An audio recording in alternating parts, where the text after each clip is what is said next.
આજની ધર્મકથા. પ્રણામ. નીચ કુળ અને ઉત્તમ કુળ, આ બંને જેનાથી પ્રાપ્ત થાય એવું ગોત્રકર્મ, એ ગોત્રકર્મને લગતી કથાઓ એ આપણે જોઈ. પંડિત વીર વિજયજી મહારાજ સાહેબે કેટલાક દ્રષ્ટાંતો દ્વારા આપણને શીખવ્યું છે કે ગોત્રકર્મને ક્યારેય લાઇટલી લેવા જેવું નથી. એ જન્મ સમયે એવું સ્થળ, એવું ડીએનએ, એવું સરાઉન્ડિંગ એ બધું આપી દે છે કે જેના કારણે પૂર્વે કરેલી જબરદસ્ત સાધના એ પણ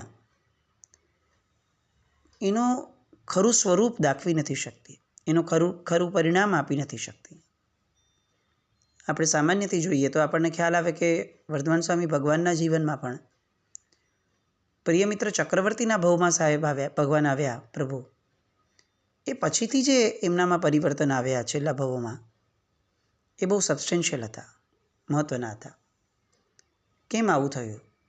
કારણ કે ઉત્તમ ભવ, ઉત્તમ કુળ, આ બધું આપણી ઉત્તમતાને પ્રગટ થવા માટે બહુ જ ઉપયોગી છે. આપણે નિમિત્તવાસી જીવો છીએ, એટલે આજુબાજુના નિમિત્તોની બહુ મોટી અસર છે. સારી સંગતમાં રહેવું, સારા કુળમાં જન્મ લેવો, પરિવારજનોનું સારા હોવું. ઇવન એક સ્ટેપ આગળ વધતા એવું વિચારી શકીએ કે દીક્ષા લીધા પછી પણ સહવર્તી મુનિવરોની વિચારધારાઓ, આપણા થતા ચાતુર્માસ જ્યાં છે એ સ્થળો, ત્યાં રહેલા લોકોની વિચારધારાઓ, એ બધું પણ અસર કરતું હોય છે. કેમ? કારણ કે આપણે બધા નિમિત્તવાસી છીએ. તો ગોત્રકર્મ એવું નિમિત્ત આપે છે કે જે નિમિત્તના આધારે આપણું આખું જીવન પ્રોબેબિલિટી સાથે એમ કહી શકાય કે આવું જશે. અને એટલે જીવે ગોત્રકર્મની બાબતમાં ઉત્તમતા સેવવી જોઈએ, નબળાઈમાં ન જવું જોઈએ. એના જેટલા પણ દ્રષ્ટાંતો આપ્યા એ આપણે જોયા.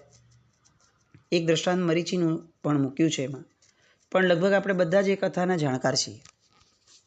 એટલે અત્યારે એ બાબતની અંદરમાં આપણે બહુ ઉત્તમતા કે એ વિશેષમાં નથી જતા, કારણ કે એમણે જે મમ અહો ઉત્તમમ કુલમ કરીને જે આખી ભાવધારા એમની બગાડી હતી જ્યારે ભરત મહારાજે વંદન કરવા આવ્યા ત્યારે, એ આપણને પરિચિત છે. એટલે ગોત્રકર્મના આ બધા દ્રષ્ટાંતો. હવે નવું કર્મ શરૂ કરે છે, અંતરાય કર્મ.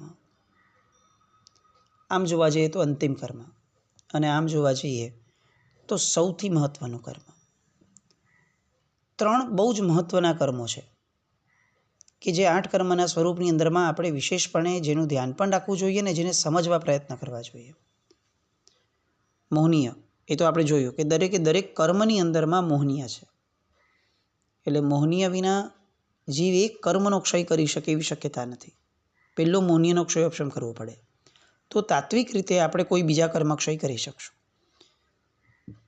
બીજું જ્ઞાનાવર્ણ્ય, બહુ જ મહત્ત્વનું કર્મ, જ્ઞાનાંતરાય અને જ્ઞાનાવર્ણ્ય. આ 2 વસ્તુમાં લક્ષ્ય આપવું બહુ આવશ્યક છે, પણ એ આપણે ઘણીવાર આપતા હોઈએ છીએ. નાનપણથી આપણને ઘણા સંસ્કારો છે કે ભાઈ જ્ઞાનની વિરાધના ન કરવી, જ્ઞાનની આરાધના કરવી વગેરે. આ ત્રીજું એક કર્મ છે કે જેની અસર આપણા જીવનની અંદરમાં એક્સ્ટ્રીમ છે, અંતરાય કર્મ. એના ભેદો, એને લગતી વાતો એ સામાન્ય રીતે સંઘોમાં બહુ ઓછી થતી હોય છે. બોલે છે બધા જ કે કોઈકને કોઈક અંતરાય નડે છે, આ વસ્તુ નથી થતી તો એનો અંતરાય છે, પણ એના એક્ઝેક્ટ ડિટેલિંગમાં જવાની વાત એ લગભગ બહુ ઓછી જોવા મળે છે. આપણે ડિટેલિંગ કરવાથી શરૂ કરીએ. અંતરાય કર્મના બહુ મહત્ત્વના જે કેટલાક ભેદો છે એમાંથી ભોગાંતરાય કર્મ, લાભાંતરાય કર્મ અને ઉપભોગાંતરાય કર્મ. આ 3ની વાતો અહીંયા પંડિત વીર વિજયજી મહારાજ સાહેબ સૌથી પહેલાં સ્ટાર્ટ કરે છે. એક દ્રષ્ટાંત આપે છે, કપિલા દાસી. બહુ પોપ્યુલર દ્રષ્ટાંત છે, પણ તેમ છતાં દ્રષ્ટાંતની અંદરમાંથી સમજવાની જે સારભૂત વાતો છે એની પ્રત્યે આપણું દુર્લક્ષ પણ એટલું જ એક્સ્ટ્રીમનું છે. વાત છે દાનાંતરાય કર્મની. દાનાંતરાય કર્મનો જ્યારે ઉદય આવે ત્યારે શું પરિસ્થિતિ થાય પહેલાં એ સમજીએ, અને પછી દાનાંતરાય કર્મ એ આપણને આપોઆપ સમજાઈ જશે. શ્રેણિક મહારાજાની એક મુખ્ય દાસી, નામ હતું કપિલા. કપિલાનું કામ શું? તો કે શ્રેણિક મહારાજાના અને ઓવરઓલ રસોડાની દેખરેખ રાખવું, એ એનું મુખ્ય કાર્ય કપિલાનું. એટલે સામાન્યપણે બહુ પરિચયમાં કે બહુ પોપ્યુલર આવે એવું કોઈ દ્રષ્ટાંત એના જીવનમાં થયું ન હતું, પણ એમના જીવનનું સૌથી મહત્ત્વનું, ને કદાચ એમ કહી શકાય કે એની ભવઅટવીની બહુ મહત્ત્વની ઘટના હતી કે જ્યારે શ્રેણિક મહારાજા પૂછે છે કે ભગવંત, મારો આવતો ભવ શું? અને પ્રભુ એમને જાણકારી આપે છે કે આવતા ભવમાં તમારે નરકે જવું પડશે, કારણ કે તમે સમ્યક દર્શન પામતા પહેલાં નરકનું આયુષ્ય બાંધી લીધું હતું, એટલે નરકે તો જવું પડશે. અને ત્યારે શ્રેણિક મહારાજા એમ કહે છે કે મને નરકના દુઃખની કિંમત નથી બહુ, એની મને ચિંતા નથી. હવે જે અવસ્થામાં પ્રભુ આપની કૃપાથી હું છું, એમાં નરક કે દેવલોક મારી માટે બેવ સમાન છે. પણ પ્રભુ, આ જે ઇતિહાસમાં ભવિષ્યમાં ગવાશે કે વર્ધમાન સ્વામી ભગવાનનો પરમ ભક્ત એવો શ્રેણિક નરકે ગયો હતો, તો પ્રભુ એ આપની માટે, શાસન માટે એ થોડું અનુચિત થશે. એ આશયથી શ્રેણિક મહારાજા પૂછે છે કે પ્રભુ, શું કોઈ એવી શક્યતાઓ નથી કે જેના કારણે હું મારી નરકને નિવારી શકું? અને ત્યારે ભગવાને જે જવાબ આપ્યો, એ જવાબની અંદરમાં એક નામ આવ્યું હતું. એ નામ હતું કપિલાદાસી. ભગવાનના શ્રી મુખેથી આ દાસીનું દ્રષ્ટાંત આવ્યું, ને એના કારણે આ દાસી જગતની અંદરમાં પોપ્યુલર થઈ. અધરવાઇઝ એનું જીવન કદાચ એવું હશે કે એ પૂર્ણ આયુષ્ય જીવી અને મૃત્યુ પામી હોત તો પણ કદાચ એની નોંધ બહુ લેવાની ન હોત, ન ઇતિહાસમાં, ન આજુબાજુના લોકોમાં પણ, કારણ કે ન એટલી પ્રખ્યાત હતી, ન એટલી લોકપ્રિય હતી. એનો એક સ્વભાવ હતો કે એને કોઈ દિવસ ધર્મમાં રુચિ તો નથી જ, એ તો ચલો બરાબર છે, પણ એને દાનમાં પણ રુચિ નહીં. આમ છે ને, બે સ્ટેટ હોય. આપણે ઘણીવાર એવું કહીએ કે આને આ ગમતું નથી, અને એનો વિરોધાર્થી શબ્દ છે કે આને આમાં રસ નથી. પણ બે લેવલ અલગ અલગ હોય. દેખીતી રીતે સમાન કહેવાય અર્થ, પણ એ એકચ્યુઅલી ઇનર સ્ટેટની અપેક્ષાએ વિચાર કરીએ તો એ અલગ અલગ હોય. મને કોઈ એક વસ્તુ કરવાની રુચિ નથી થતી, એ એક અલગ સ્ટેટ છે, અને મને કોઈ એક વસ્તુ ગમતી નથી, એ અલગ સ્ટેટ છે. ગમો ન હોવો અને અણગમો હોવો, એ બેમાં પણ ફરક છે. ગમો ન હોય ને એ બહુ સામાન્ય પણ હોઈ શકે કે ના ભાઈ, હમણાં આ નથી ગમતું, આ હમણાં નથી કરવાની ધારણા, ઈચ્છા નથી થતી, તો ઠીક છે. એની અંદરમાં એટલી ઇન્ટેન્સિટી નથી હોતી, સામાન્ય પણ હોઈ શકે. પણ અણગમો હોવો એ ઇન્ટેન્સ કક્ષા દેખાડે છે. આપણે કોઈ વસ્તુ પ્રત્યે જ્યારે અણગમો ઊભો કરીએ છીએ ને, ત્યારે એનો અર્થ એ છે કે એના પ્રત્યેનો તમામ ગમો એ આપણે પહેલાં દૂર કરી દીધો હોય, અને એ ગમો દૂર કરવા માટે હાર્શ થવું પડે. ગમો દૂર કરવા માટે અંદરથી કઠણ થવું પડે, જડ થવું પડે, નિર્ધ્વંસ થવું પડે. એટલે અણગમો હોવો આવો શબ્દ જ્યારે પણ વપરાય ત્યારે સમજવું કે શાસ્ત્રકાર ભગવંતો બહુ જવાબદારી સાથે આ શબ્દો લખે છે. કપિલા દાસીને દાન કરવાની રુચિ ન હતી એ વાત નહીં, કપિલા દાસીને દાન કરવાનો અણગમો હતો. હવે દાન માણસ ત્યારે કરી શકે સામાન્ય રીતે કે જ્યારે એની પાસે કંઈક હોય. કપિલા દાસીનું આર્થિક જીવન, આર્થિક સ્તર કંઈ એટલું મોટું નહોતું કે એને દાન કરવાનું બહુ મન થાય. એટલે આપણે સમજી શકીએ કે ભાઈ દાન કરવાની રુચિ ન થાય, કારણ કે હવે પોતે હજી તો માંડ પોતાનું પેટ ભરતી હોય, તો એમાંથી કેવી રીતે દાન કરશે? પણ આ જ પરિસ્થિતિ જે પરિપ્રેક્ષમાં હવે વર્ધમાન સ્વામી ભગવાનના મુખેથી નીકળ્યા પછીથી જે ઘટનાઓ બને છે, એના આધારે એને મૂલવવાનો પ્રયત્ન કરશું ને, તો આપણને આપણી પરિસ્થિતિ સમજાશે.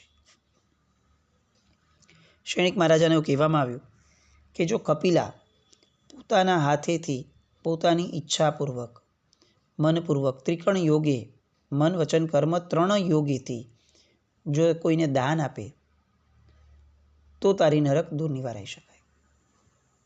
આમ જોવા જઈએ ને તો આ બધા ઉપનય જ હતા. કારણ કે નરક દૂર કરવાનું કાર્ય કે નરક દૂર કરવાનું સામર્થ્ય એ તીર્થંકર પરમાત્મામાં પણ અપેક્ષાએ નથી હોતું. તીર્થંકર પરમાત્માનું સામર્થ્ય એ જીવને પ્રતિબોધ કરવાનું, જીવની વર્તમાન પરિસ્થિતિમાં પરિવર્તન લાવવાનું અને ભવિષ્યની પરિસ્થિતિ પરિવર્તિત થાય એનું બીજ રોપવાનું હોઈ શકે. પણ કોઈની નરક દૂર કરી દીધી એવું ન આવે. જૈનેતર ધર્મો એમાં અને આપણા ધર્મની અંદરમાં બહુ મહત્ત્વનો ફરક જ આ છે. ત્યાં પરમાત્માને સર્વોપરી ગણ્યા, કુદરતથી પણ ઉપર ગણ્યા, કુદરતના નિયમોથી પણ ઉપર ગણ્યા. ભગવાન એમના ધારે તો એમ કહી દે કે હું તને નરકથી બહાર કાઢી દઈશ, નરકમાંથી ઉપાડીને મોક્ષમાં લઈ જઈશ. આવું એમના ગ્રંથોની અંદરમાં બહુ જ આવે. કેમ? કારણ કે એમને એવું સાબિત કરવું છે કે ભાઈ ભગવાન જ સર્વોપરી છે, એટલે તું ભગવાનને ભજ. જ્યારે ભગવાનનું શાસન એ બહુ પ્રામાણિક છે. એ જ્યાં જ્યાં પ્રભુની મહત્તા દેખાડે છે ત્યાં ત્યાં પણ એમણે ધ્યાન રાખ્યું છે કે મહત્તા દર્શાવવામાં ક્યાંય અપ્રામાણિક ન થઈ જવાય. જે કુદરતના નિયમો છે એનાથી ઉપર તો કોઈ ન હોઈ શકે.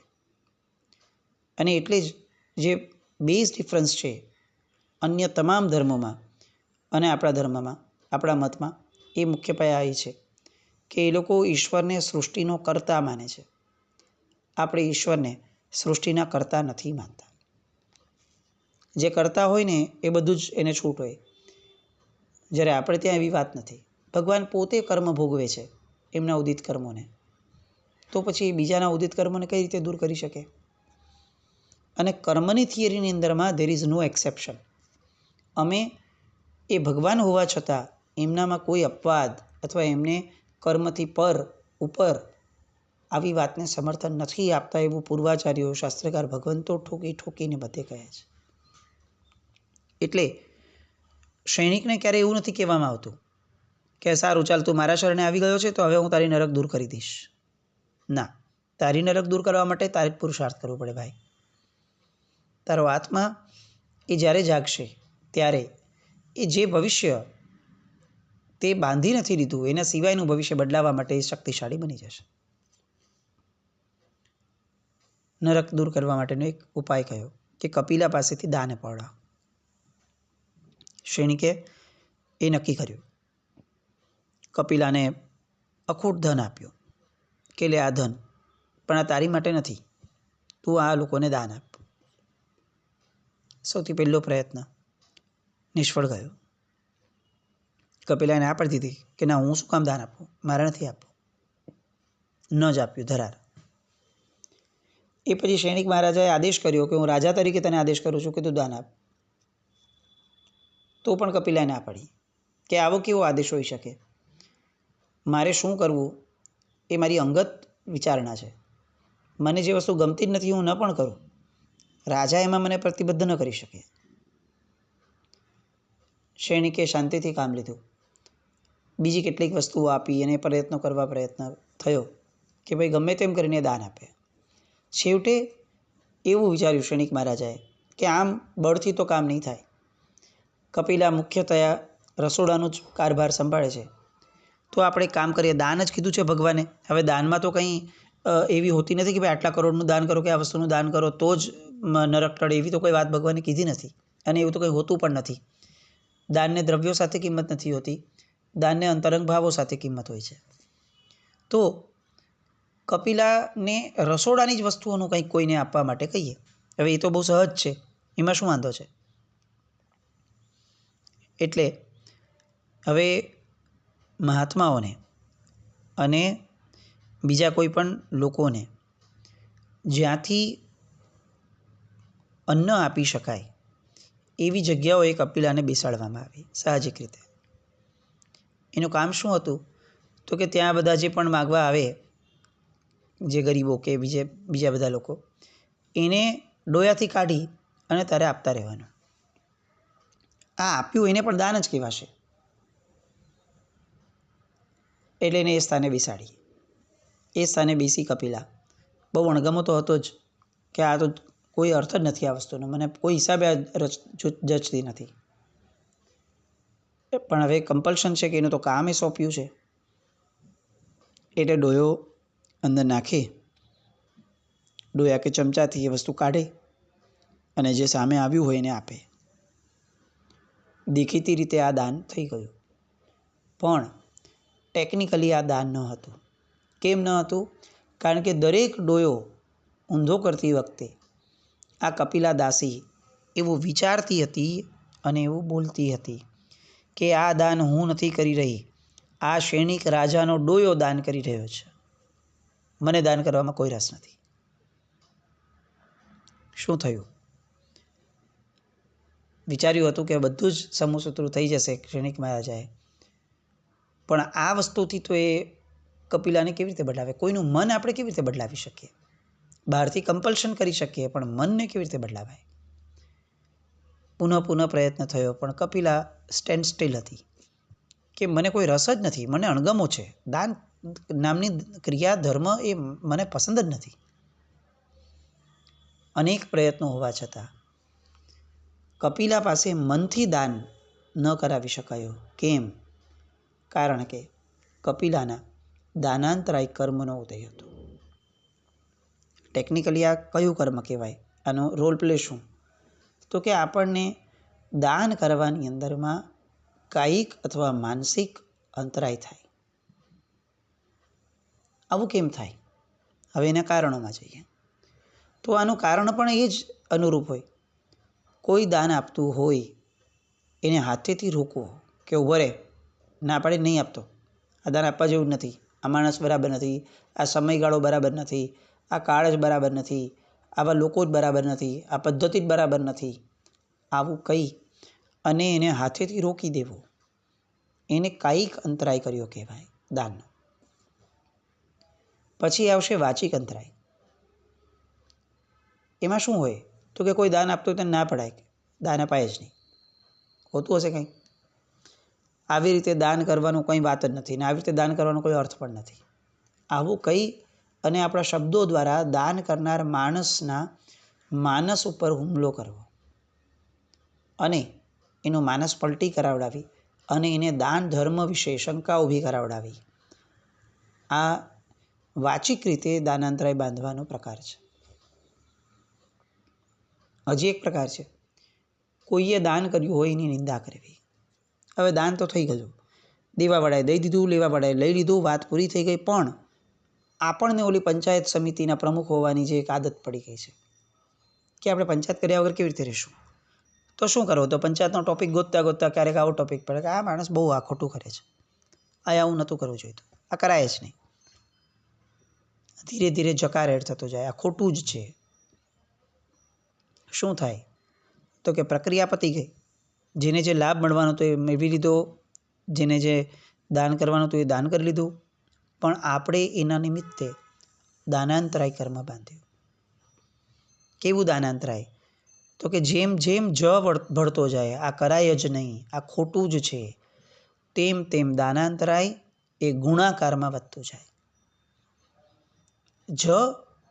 જકાર એ મિથ્યાત્વ છે અને મિથ્યાત્વ જે કર્મની અંદરમાં ભળે ત્યાં સરવાળા ન થાય, ગુણાકાર થાય. એટલે શું થયું? તો કે આ તો ખોટું જ છે, આ તો કરાય જ નહીં. આવું બોલતી વખતે આપણે સતત ગુણાકાર કરી રહ્યા છે અને બોલીને જે થયું કર્મ બાંધ્યું એ એઝ ઇટ ઇઝ પડ્યું રહેતું હોત ને તો ઠીક છે, પણ આ બધી એફડી છે. એફડીમાં પૈસા મૂકેલા હોય ને એ વધતા જાય, ક્યુમ્યુલેટિવ થતા જાય. પણ એફડીમાં છતાં પણ કેટલાક ફિક્સ પર્સન્ટેજ હોય છે. જ્યારે કર્મની થિયરીની અંદરમાં એના બધા કાળની અંદર આસપાસમાં જો આ કર્મનો ક્ષય ન થાય, એનું પ્રાયશ્ચિત ન થાય, તો એ સતત એટલું બધું ચક્રવૃત્તિ વ્યાજ કરતાં પણ વધુ ગુણાકારથી વધતું જાય. જેવી આપણી વૃત્તિ હતી એના આધારે, એ રસબંધના આધારે એ કર્મ મલ્ટિપ્લિકેશન થતું જાય. આ દાનાંતરાયનો વાચિક પ્રકાર. અને દાનાંતરાયનો માનસિક પ્રકાર. કોઈ પણ માણસે જગતની અંદરમાં કોઈ પણ કામ કર્યું, દાન એ કોઈ ધર્મ સાથે લાગતી વળગતી વસ્તુ એકલી નથી. દાન દરેક હોઈ શકે. આપણા ઘરે આવતી કામવાળી કે મેડ, એ મેડને સામાન્ય રીતે કોઈ વસ્તુ ઘરની એક્સ્ટ્રા છે કે ઘરમાં વધુ છે કે અલગથી પડી છે અને એને આપવાની હોય ને, તો જોજો એવા પણ લોકો આપણે ત્યાં હશે કે જે વસ્તુ સડાવી દેશે પણ આપશે નહીં. એને કંઈ આપવામાં વાંધો નથી, પછી ફેંકી જ દેવાની આવશે, પણ ફેંકી દેશું ચાલશે, પણ આપવી નહીં. આવું કેમ? આપણને બહુ આશ્ચર્ય થાય કે આમ તો આ વ્યક્તિ બહુ બરાબર દેખાય છે, તો આવું કેમ થતું હશે? આવું એટલા માટે થતું હશે કે એને બીજા બધા જ શુભતાનો કર્મનો ઉદય છે, પણ થોડો દાનાંતરાય છે અને એમાં પણ કેટલીક વ્યક્તિઓ માટે વિશેષપણે છે. એટલે શું થયું? પૂર્વ ભવની અંદરમાં તે પ્રજાતિ સાથે, તે વ્યક્તિઓ સાથે એને અંતરાય બાંધ્યો હોય. આપણામાંને એવા પણ ઘણા હશે કે જેને કોઈક વ્યક્તિને આપવું બહુ ગમતું હશે અને કોકને આપવું નહીં ગમતું હોય. આવું કેમ? તો કે એને તે વ્યક્તિઓ સાથે દાનાંતરાય બાંધ્યો છે. આ બધું સ્ટડી કરવાનો વિષય છે. આપણે આપણા જીવનની નાનામાં નાની ઘટનાઓને આવા અંતરાયો સાથે આપણી મેન્ટાલિટી કેમ આવી છે, એના બેઝમાં કર્મો છે આપણા. એ કર્મોને સમજવાનો, એક અભ્યાસ કરવાનો બહુ મોટો એક ભાગ આપણા જીવનમાંથી અત્યારે મિસ થઈ રહ્યો છે. વર્ધમાન સ્વામી ભગવાનનું શાસન પામ્યા છીએ, કર્મ થિયરી સમજ્યા છીએ, કદાચ પ્રકૃતિને સૌથી વેધકપણે, સ્પષ્ટપણે આપતો એવો આ શાસન અને બોધ મત આપણે પામ્યા છીએ. હવે એ પામ્યા પછી પણ જો આપણે કર્મ થિયરીને લાઈફમાં અપ્લાય નહીં કરીએ, એક્ઝિક્યુટ કરવામાં કદાચ આપણે મોડા હોઈએ, પણ સમજવામાં પણ જો આપણે મોડા પડશું, તો કેવી રીતે ચાલશે? તો આ દાનાંતરાય કર્મ, આવું દાનાંતરાય કર્મ એ આપણા જીવનમાં ક્યાં ક્યાં છે એ સમજવાનો પ્રયત્ન કરીએ. પેલી કપિલા દાસી જે હતી ને, એ તો આ કાળના બહુ જ જૂજ એવા અભવ્ય જીવોની અંદરમાંથી એક વ્યક્તિ હતી. એ અભવ્યનો જીવ હતો, પણ આપણે તો ભવ્ય છે. તો આપણે થોડો પ્રયત્ન કરી અને એવું વિચારીએ કે આપણું દાનાંતરાય ખરેખર ઉદયમાં ક્યાં ક્યાં આવે છે, કોની હારે આવે છે, કઈ પરિસ્થિતિમાં આવે છે, કઈ વસ્તુ માટે આવે છે. આ થોડું સ્ટડી કરવાનો પ્રયત્ન કરીએ. જીનાક નવૃત્ત કંઈ પણ બોલાય તો મેં છામી દુકડમ જૈનમ જયતિ શાસન.